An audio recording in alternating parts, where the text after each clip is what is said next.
Batman has a coterie of supervillains. Joker, Riddler, Mad Hatter. So what? Two wrestlers entered DC as anti-heroes, but only one became a hero in real life. They started from the same ring, climbed to Hollywood, and entered the DC universe with high hopes.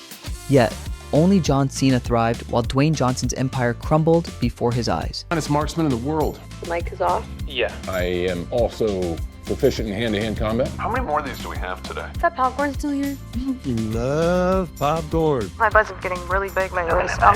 I have a variety of helmets. This guy sucks. Excuse me, am I supposed to be able to hear you guys? Excuse me? You were talking about your butt and stuff? And also you said that I suck? It is not funny. It's wild how similar their journeys were. Both John Cena and Dwayne "The Rock" Johnson broke out of the wrestling ring and stepped into Hollywood, facing the same skepticism. Just another wrestler trying to act.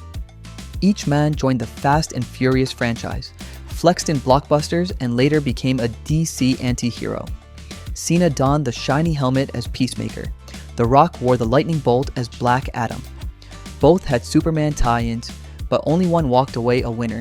Cena's Peacemaker exploded on HBO Max, redefining his image, while Black Adam tanked so badly it shattered The Rock's standing in DC. Now what you're going to see here is why the hierarchy of power in the DC universe is about to change. And here's where it all starts to crack: ego. The Rock's ego didn't just follow him into Hollywood, it ruled him. You could see it everywhere, even in the fine print of his movie contracts. Back in Fast 5, he reportedly added a clause to ensure he never actually lost a fight on screen. Think about that. In an action movie where characters grow through struggle, he demanded a draw. That's why his brawl with Vin Diesel ended in a technical tie. Nobody wins, nobody loses, but in storytelling terms, everybody loses because it loses any sense of stakes. Heroes don't kill people. Well, I do.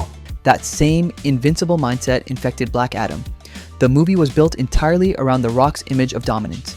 He never struggles, he never fails. From the moment he appears, he wipes out the Justice Society of America like they're background extras. The villain gets obliterated in seconds. Even when stripped of powers, he crushes trained soldiers with ease. There's no arc, no heart, no sense of danger, just 2 hours of God mode gameplay with zero emotion. Viewers didn't connect with him because he wasn't human. He was untouchable, and untouchable characters are boring. Meanwhile, James Gunn's upcoming Superman, Legacy, is taking the exact opposite approach, starting with a hero who can fail. Gunn said Superman's vulnerability is what makes him inspiring, not his strength. That's something The Rock never understood. For him, weakness wasn't cinematic, it was personal. And then there's the behind-the-scenes mess. The Rock didn't just want to play Black Adam, he wanted to own DC. He reportedly blocked Black Adam from appearing in the first Shazam movie, even though that was the original plan. Shazam and Black Adam are literally counterparts, opposite sides of the same coin. But The Rock refused, saying his character was too powerful to share the screen. So instead, Shazam fought Sivana, a villain few cared about, but it was the only option left. That decision was fought reactive. It was ego. It gets worse. In July 2025, James Gunn quietly confirmed the rumors. The Rock tried to leverage the leadership chaos at Warner Brothers to make himself the face of DC. He pitched a Black Adam vs. Superman film, his version of Batman vs Superman, and tried to maneuver himself into a pseudo-leadership role within the studio. The problem? None of it was earned. He even pulled Henry Cavill into the crossfire, pushing for Cavill's cameo at the end of Black Adam without Gunn's approval.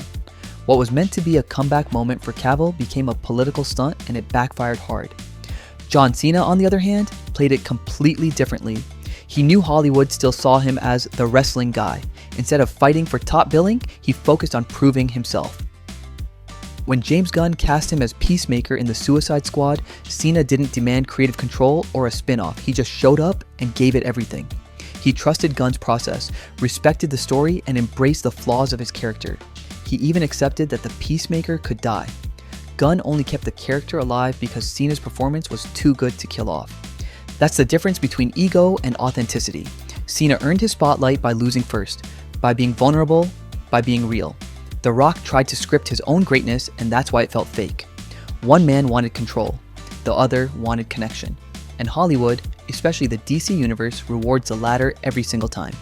and here's where the gap really starts to show. Acting. The Rock is magnetic, no doubt.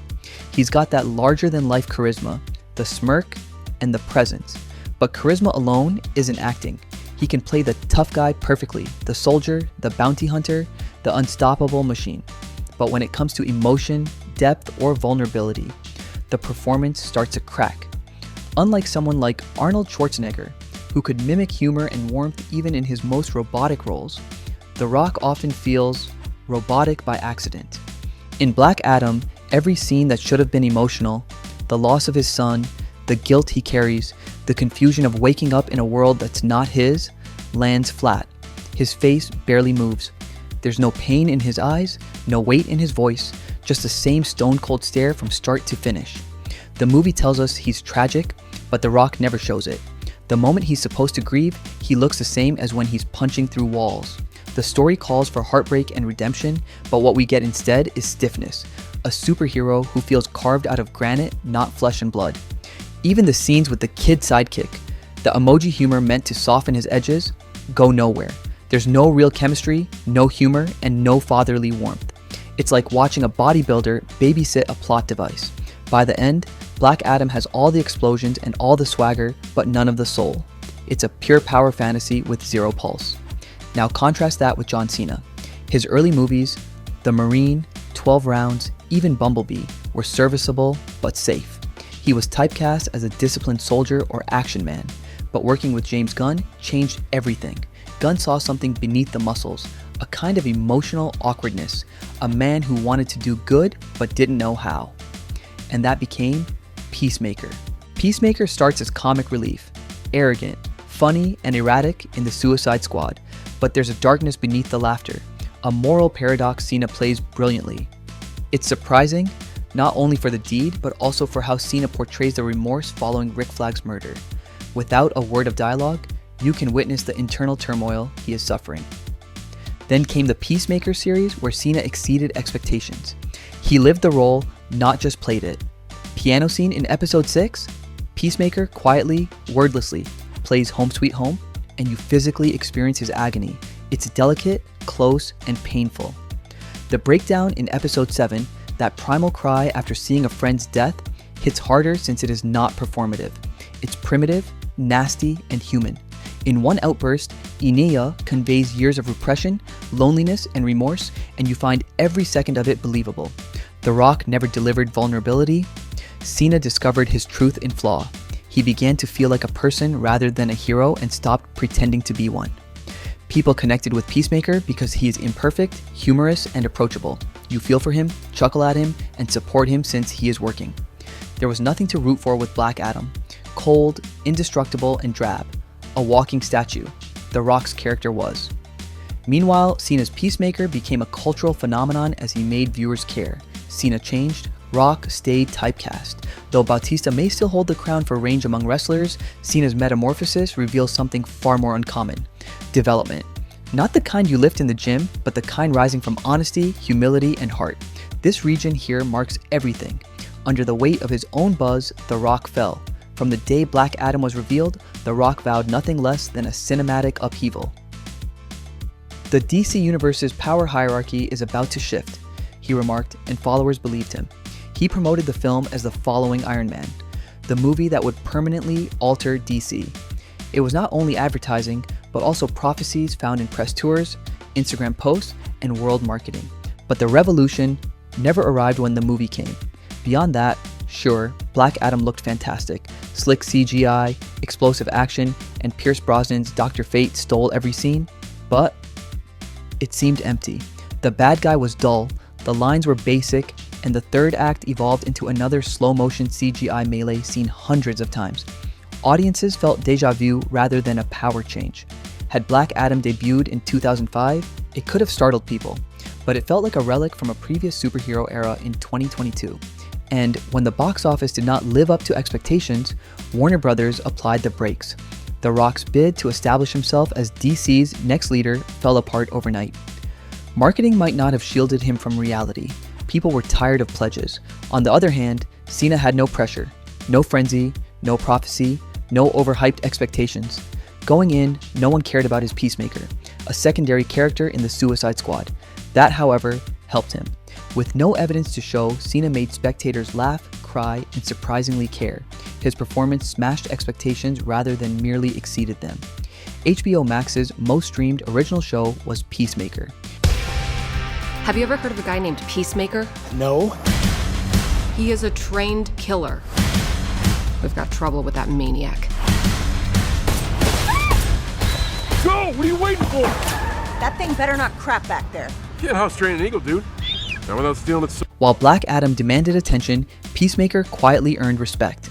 And as James Gunn reshaped DC, Cena's character kept showing up, from Mortal Kombat to Fortnite to teases in Superman. Man of Tomorrow, humility gave him staying power. The Rock's downfall, arrogance and unmet promises. Cena's success, humility, authenticity, and trust in the creative vision. When fans sense truth, they stick around, and Cena gave them exactly that. In the end, The Rock tried to control DC while John Cena let DC shape him. Ego builds walls. Humility builds worlds. Peacemaker became a phenomenon not because of muscle, but because of heart. And that's why Cena didn't just win DC, he earned it. Like, share, and subscribe for more.